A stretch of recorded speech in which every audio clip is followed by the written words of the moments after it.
வணக்கம் நண்பர்களே, நான் உங்கள் பாலா ஃப்ரம் பரமக்குடி. நாம் இப்போ எங்கே நிற்கிறோம்னு பார்த்தீங்கன்னா குஜராத்தில் சூரத் ரயில்வே ஸ்டேஷனில் தான் நிற்கிறோம் நம்ம.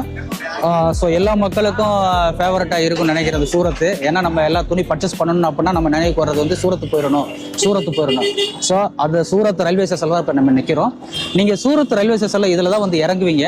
ஸோ இங்கே இறங்கின உடனே நீங்கள் வெளியில் வந்ததுக்கு அப்புறமா இந்த மாதிரி ஒரு auto stand and taxi stand எல்லாமே அவைலபிலிட்டியாக இருக்கும். ஸோ இங்கேருந்து நீங்கள் எங்கே போகணும் அப்படின்னு பிளான் பண்ணணும் அப்படின்னா நேரம் இங்கே ஒரு ஆட்டோ எடுத்துக்கோங்க. அப்படி இல்லை அப்படின்னா டாக்ஸி எடுத்துக்கோங்க. டாக்ஸி எடுத்துகிட்டு ஃபுல்லாக இந்த ஏரியாவில் வந்து ரூம்ஸ் வந்து அவைலபிலிட்டி நிறைய இருக்குது. சரிங்களா?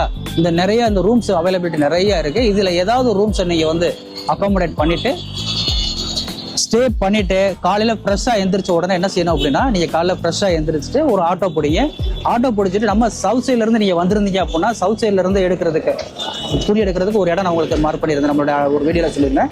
அந்த இடத்துக்கு நேராக போயிருங்க.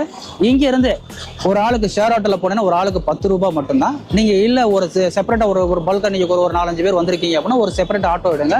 50 ரூபாயிலேருந்து 60 ரூபா 70 ரூபாய்க்குள்ளே கொடுங்க.